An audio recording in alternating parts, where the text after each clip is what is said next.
What's up, everybody? Evan here for Grips.com. Been a little while since I made a video, and it's been paining me that I haven't made one in so long, because the most important thing to me is helping you improve as poker players and improve as people. And that may sound a little crazy, that I almost am happier. In fact, I may actually be happier when my students get insanely good results than I do when I get them myself. Probably because in a lot of cases, I feel that the student or someone who's new to the game is going to experience more benefit from those scores than I would. So it's all like a relative scale now. Not saying necessarily I'd rather a student win $2 million than me win $2 million. But when a student tells me they've had success and won like a couple hundred or a couple thousand, I am extremely happy for them, because I know that they're going to do really good things with those scores. So I did want to do this video with the view, but unfortunately, when I put my camera over here, I go pitch black and you guys are listening to a silhouette. And that'd be kind of weird, that'd be kind of freaky, so we're not going to do that. I'm just going to talk with my painting. So this video I want to talk about different kinds of motivation, internal and external, the power of goal setting, what it can do for you, where it can get you, and the importance of being process-oriented rather than outcome-oriented, so you don't experience self-sabotage. So the Aussie Millions is still going on. Unfortunately, I'm not in the event. I did not make it through the first day. Shitty, right? Real shitty. But I was actually talking to my coach before the event started, and it was kind of crazy. I was like, you know what, man? Win or lose, I don't even really care what happens. Because what I hope for when I set out that intention to win the Aussie Millions, what I knew I would have to go through, and what I would have to change, and what I would have to become as a person, were things that I felt I had done. I had got through, I managed to quit smoking, no problem. It was actually one of the easiest things I ever did, somehow. I managed to get in pretty good physical shape. I managed to get into extremely good mental shape, and I managed to improve my poker game a ton. Also, even better than all those things, because they just allowed me to do more of this, I made a ton of videos which help people achieve insane results, results that they kind of never thought possible before they found the videos that I was putting up.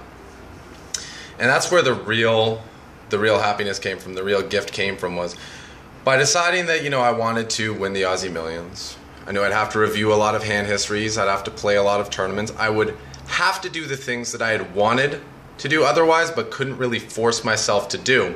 So by setting this crazy extreme goal, I was able to do those things. I was forced to do those things. And I'll tell you, from just all the people that I met in Melbourne, I feel like I did a really good job, and it was so heartwarming to be just playing in the casino and someone taps me on the shoulder and they're like, "Hey Evan, man, you taught me how to c-bet, and since then I've been making this much more money than I was before." Or, "Hey Evan, I used to be a losing player, and now I don't dump off my paycheck when I go play poker. I actually have a chance at making some money." Or I even got randomly stopped on the street by one of the gripsters, and it was just the coolest experience ever, seeing the smiles on people's faces because I've helped them.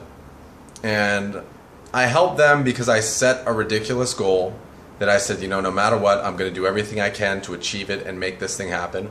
And even though I didn't get the outcome of winning the event, I became the player and the person that I felt deserved to win the event or could win the event, and therefore, my actions were consistent with that. So, that was the power of goal setting. I mean, look. We're at the top of the tower, beautiful Melbourne. I've come halfway around the world, and I absolutely love it here. I hope that I'll be back. setting this crazy goal just exposed me to so much great stuff that if I hadn't set this goal, you know, I would still be in Toronto, doing the same old, not out there living and experiencing as much awesomeness as I am now. So that's the benefit of setting an extreme goal. And it's really easy to not be accountable to yourself when you say you want to do something. Someone asked me last night what the biggest mistake people make is, in general. And I said, simply, not doing what they say they're going to do. Not doing what they say they want to do. And there are two ways you can get the motivation to actually follow through on the things you say you want to do. And they can be a positive or a negative. You can either wait for a circumstance, an external motivation, to kind of force you into gear. That's when like a tragedy happens or a really negative life event happens where you're like, you know what, I really need to get down to business. I can't keep screwing around. And that gets you motivated to actually get the thing done. The other one is by creating internal motivation, by setting a goal that is really extreme and really out there and will be really hard to achieve if you don't make a lot of changes. But because you want that goal to happen so badly, you're willing to do whatever it takes. You're willing to ditch things that no longer serve you, and you're willing to engage and open yourself up to things that potentially will serve you. And as you make these changes, you become the person that you need to be to actually make that goal something that you could achieve, something that you could deserve, something that you could have. You become, deserving of it, entitled to it. And that's the power of setting an extreme goal. Rather than waiting for something bad to happen that forces you into gear, you just choose to give yourself a reason that's great enough to justify making changes and doing things that you want to do but you don't have the motivation or the drive to do. I'll tell you guys, I think I've said this before and I'll say it again, it has to be bigger than money, because money is just a tool to get the things that you want or the experiences that you want. And if all you're trying to do is get more tools, it's really not that great a motivator. But if you have something exciting, something that you know will really change your life that you're shooting for, you'll make it happen. So that's the importance of, you know, goal setting. And like extreme goal setting, setting something small, you know, it'll be more easy to get done, but you won't have to change yourself as much to make it happen. And massive change is what leads to massive results and massive happinesses and massive changes in outlook on the world. And that's how you can take someone who used to be a total pessimist, who thinks that the world is evil and the world's out to get them and that everything's impossible, and like a year later they're just like the biggest optimists and they think the world's a fantastic place. It's because they've made those massive changes along the lines that changes their perception of the world. Okay, I don't want this video to run too long, so I'm going to quickly touch on the importance of being process-oriented rather than outcome-oriented. And this is how you can take a goal, fail at it, and still feel really good about it. If I was outcome-oriented and I said, you know, I need to win the Aussie Millions, and if I do, I'm going to feel great because I achieved my goal, and if I don't, I'm going to feel shitty, and I'm going to feel terrible because I failed. That's worrying about the outcome, and it's something that can't be controlled. And I will admit that going into the event, because I thought I had people relying on me, that I had to actually win the thing to, you know, achieve that goal, to be validated as a coach or as a person or whatever. I thought that I really needed to win the event, and if I didn't, you know, I would fail a little bit.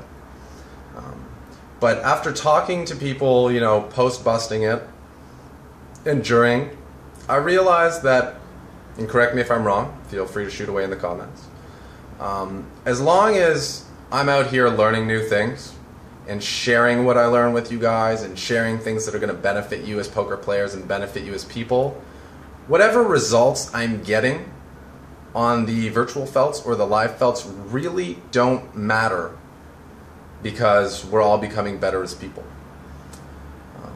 So if we're being process oriented, that's, you know, like saying, all right, I want to play the best I can. I want to make sure I get enough sleep. I want to make sure I'm eating the right foods before I play. I want to make sure I do enough work so that I'm going to play my best when I play. And then whatever happens, happens is cool. Then you're really focusing on things you can control. And even when variance isn't going your way, you're still going to feel good because you're still going to feel you're doing the right things and doing what you can to improve and make yourself a little bit better each day than you were the day before. Now, if you're totally outcome oriented, when you get the outcome you want, you'll be like, okay, that's great. I won that thing, so that makes me a winner. But what happens when you don't get what you want? Does that mean that when you don't win a tournament, you're a loser? And this is something, when you put too much stock in getting specific results and things you can't necessarily control or things that you can only partially control, you leave yourself in a very vulnerable position because you're like, well, if I didn't win, then I must be a loser. And you really put too much stock in something you can't control on your sense of self. Whereas if you just focus on the process and whatever happens in the outcome happens, then you're always going to be in a much more stable state. And when you win, you can still like feel good and benefit from the experience of winning. But when you lose, it's not going to be such a devastating thing. So, you know, your feelings might go like this if you're just being process oriented, because you're always kind of like feeling good. Sometimes you feel a little better and sometimes you feel a little worse. But if your entire identity or feeling is based on the outcome, you're going to be going like this. And in tournament poker, you're going to be doing a lot more of this and like having crazy manic highs and then a bunch of like kind of semi-shittiness and then crazy manic highs. Cash games, less swingy, but hopefully you understand what I'm getting at with that. So it's very important to, you know, create your sense of identity and your sense of feeling from just like who you are as a person and the actions that you take on a regular basis, the habits that you have, the decisions you make on a day-to-day, rather than basing your identity and therefore your happiness levels on major life events, major defining things. I may have gone a little bit off the topic there. I may have gone on a tangent there, but I'm just flowing with my thoughts, and hopefully there's some benefit to be had from that. So yeah, unfortunately, I did not win, but I feel like a winner having discovered this place.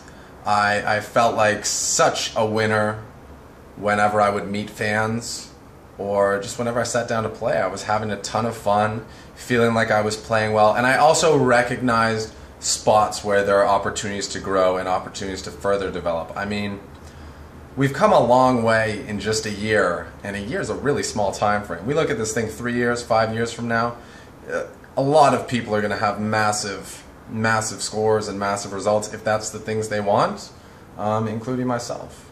But in the meantime, my focus is just going to be to continue to give you guys great information to help you improve on the regular, be it through review videos, random concepts, just whatever I find. I'm just going to continue to share with you guys, because if I can put a smile on someone's face, or if I can make someone feel better a little bit or make more money, then I think I'm doing a good job, and that's all I want to keep doing. So I do have another event coming up in Perth because I want a seat, so maybe we'll win that one. But even if we don't, I don't think it matters. Let's just keep improving as poker players, keep improving as people. That's how we're going to make 2014 our year. Don't forget it. This has been Evan for Grips.com. Hope you enjoyed the video, and if you learned a thing or two, give me a like. Let me know I'm doing something right. Talk to you soon. Peace.